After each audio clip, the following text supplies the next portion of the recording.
Hey everyone, what up? I gotta tighten the mic. There you go.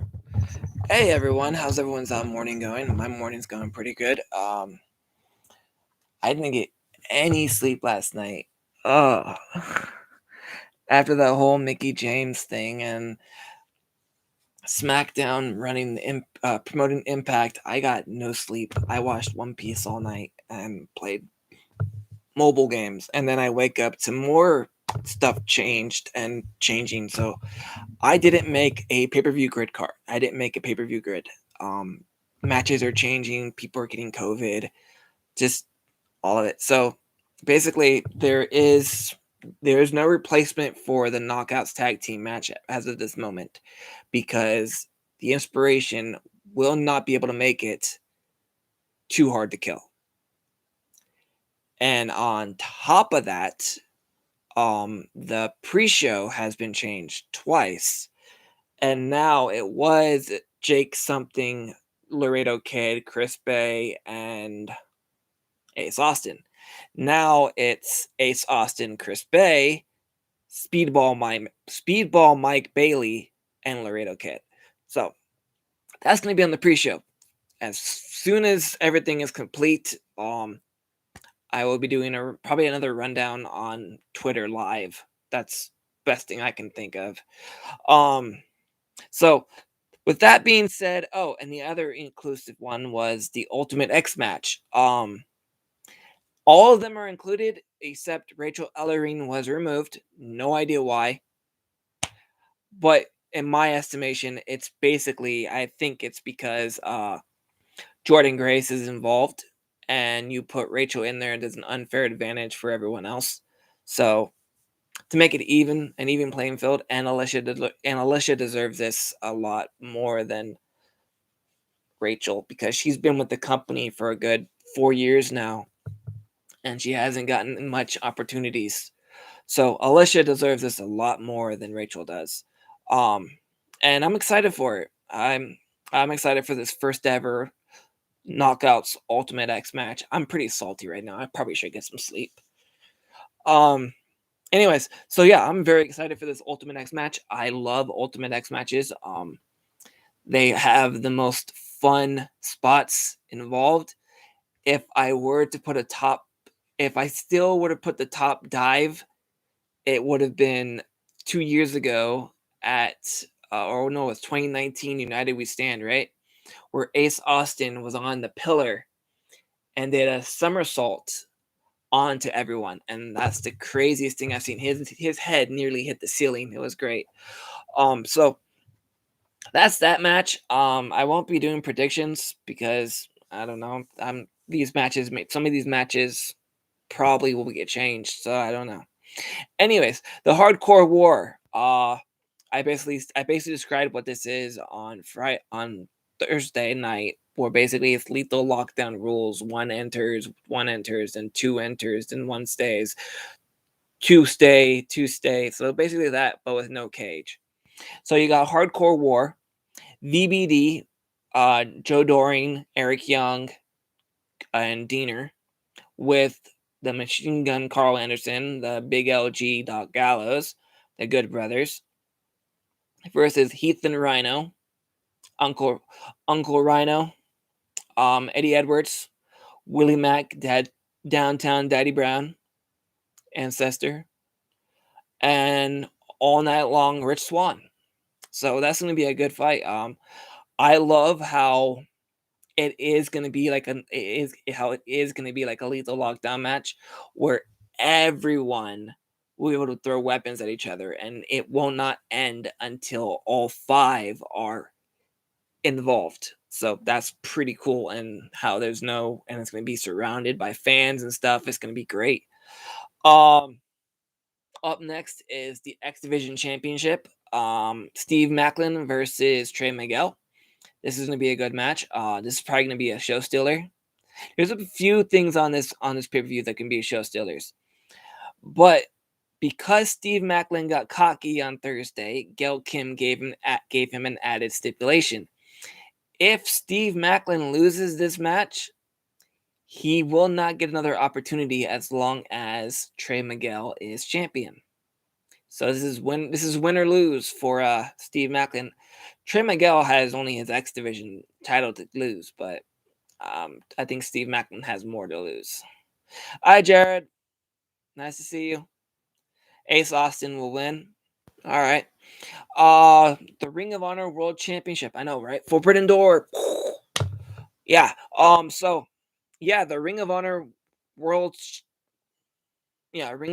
Championship is being defended on an Impact broadcasted pay-per-view.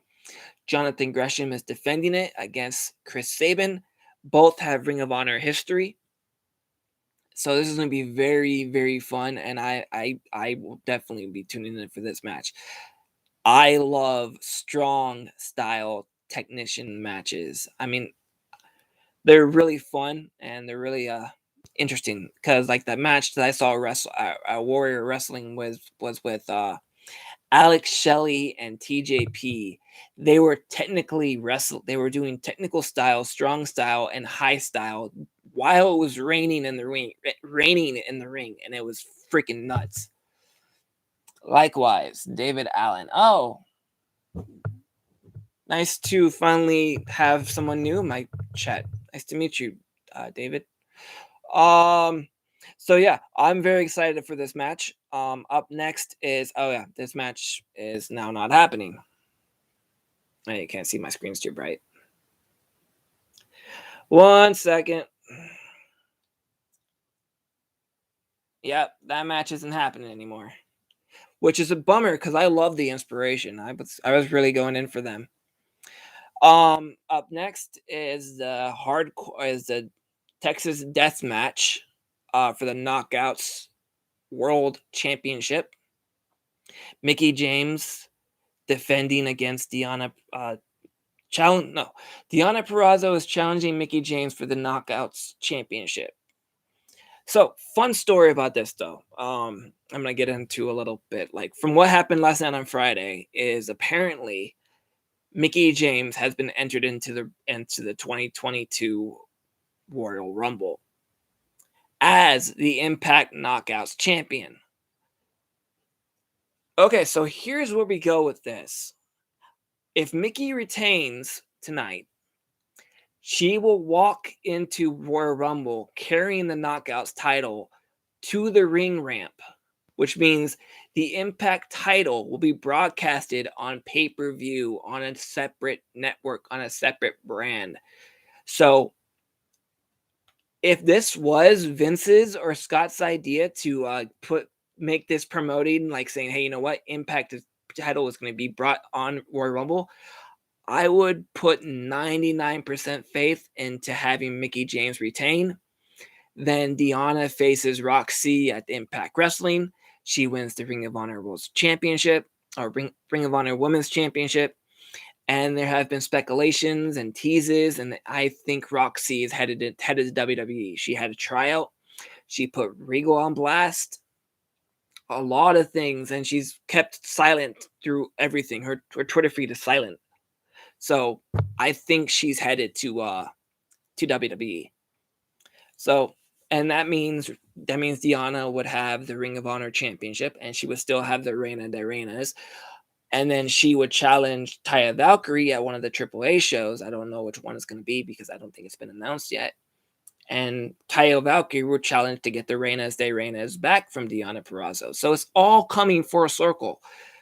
So I really hope the plan is to have a really solid match between Deonna Purrazzo where you can't predict the winner because of how violent and how much they put into the match. I will read all the comments after you're done. Do not go anywhere. I am jumbling right now because I'm on zero sleep. But basically, I was saying about Mickie James, like you want her to retain and you want her to bring the Knockouts title to Royal Rumble while she enters the ring. That's going to be a great, great moment for Impact Wrestling. And if they're promoting it as an Impact / WWE thing, then yeah, that's going to happen because if it wasn't a thing, Mickie would just drop the title to Deonna tonight and just head to WWE at Royal Rumble. they wouldn't have pronounced it as an Impact thing if it wasn't some sort of plan going on already. But that's just my take on it. Up next, this is going to be a fun match. This is probably going to be the match, the shadow match or whatever they call it. Josh Alexander versus Jonah. There's going to be blood. I can guarantee there's going to be blood. There's going to be violence. There's going to be brutality. This is going to be a war. This is going to be a good match, and I am 100% there for it. Up next is the main event. Matt Cardona versus Moose versus W. Morrissey. This is going to be a good match. I think Moose is winning, but I would not put out Matt Cardona. I would really like to see him as champion. Something he's never been in his whole entire career. Well, he's been champion, but not a world champion, and something that he has been looted to his career.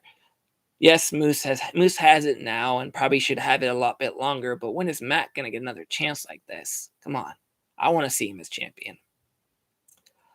And that's pretty much it. That's all the matches so far. I haven't heard any news about any other matches being announced, any matches being changed. So, yeah, so that's it. I'm going to read the comments and see if people can fly in with more comments while I'm reading the comments. Jared, hi Cody. Ace Austin will win, possibly. Chelsea Green will win. I think so. Or Alicia will win. Or Jordan Grace. Or Lady Frost. Or Tasha Steeles. Yeah, that I can't predict that. I can't predict that Ultimate X match. They're all randoms. And they're all going to be great. Eddie Edwards, Rhino Heath, Rich Swann, and Willie Mack. Yep. Jonathan has a YouTube channel and he shows his skills, which is cool. Yeah, I've seen it. My thing is they may have her retained because of that promotion deal. Yeah, I'm pretty 100% almost. I'm a 95% right now that Mickey is gonna put on a hell of a show, and they're just gonna sell it. But it's gonna be unpredictable to the end. But I'm pretty damn sure that she's retaining. I don't know. It's gonna be interesting. Steve Macklin will win. I don't think so. Maybe. No, I don't think he will. If I see this story going down, Steve Macklin loses, but he doesn't stop the assault. He doesn't stop the chase. He either continues to harass and target Trey Miguel as a military man. He has a target. And when he has a target, you can't lose sight until you obtain that goal. So even if he lost tonight, he will not stop hunting down Trey Miguel. That's just my theory on it. Gresham will retain. Yeah, Gresham's going to retain, but it's going to be a good match regardless. Did not see that coming. Is WWE and Impact Wrestling working together? They've been working together for like a good 4 years. Ever since even way back in the Hogan era, they did that whole Christian swap for Ric Flair going into the Hall of Fame. Then recently in 2017 through 2019, they've had archived exchanges. They've had The Rock being promoted on Impact and WWE, Shamrock being mentioned on WWE while he's on Impact, RVD under contract showing up to the anniversary show on Raw. You got the swap with AJ Styles, archive of him going into the TNA building of the old Impact Zone with JB. You got Samoa Joe sitting down with members of the TNA. Then you got Dixie Carter doing her thing with AJ. The table of 3 with all 3 TNA originals. So the whole thing with this is new. It's not new. It's just sudden. Like, it's just a right about time to say, you know what? Fuck it. Let's do this. but it's been in the works for a good 4 years, I want to say. I lost my Deanna Perrazzo will win, or Mickey James will retain. Yeah, see, even Jared is confused. Even Jared is confused. David is doing a lot of good promoting. That's awesome. Roxy should go to NXT. I think she's going to NXT. She already got Regal's blessing. Even though Regal's not there, but I'm pretty sure like they're still gonna sign Roxy. Like, how can you not sign her? She's amazing.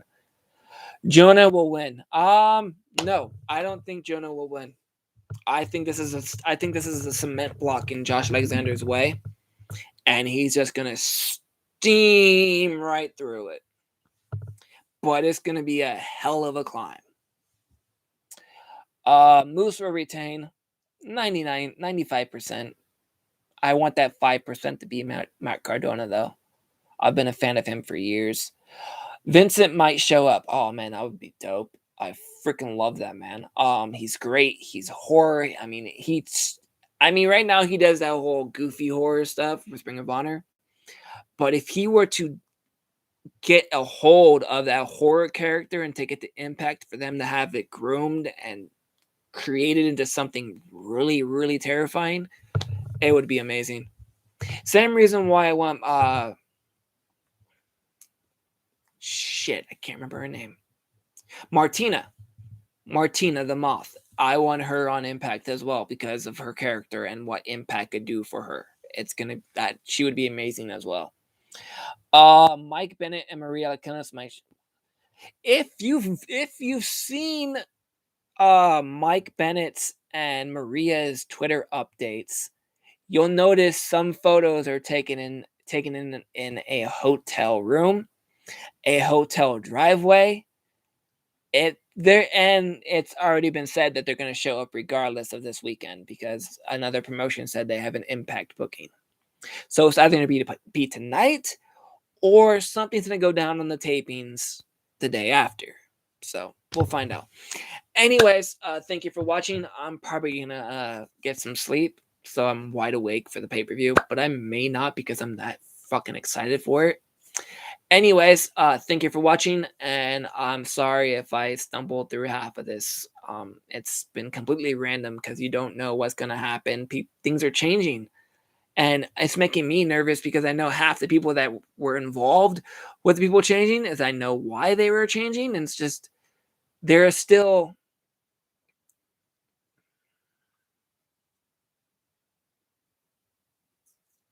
If the scenario is the same, you still have two people that could be swapped. So that's something I worry about. I hate card changes because when you get a card, you're like, oh yeah, this is awesome, and then like, shit, now what? And they still haven't thought of anything to add to replace the Knockouts tag team title match. So I keep my eyes glued to the Twitter feed though. All right, guys, thank you for watching, and I hope you enjoy the show.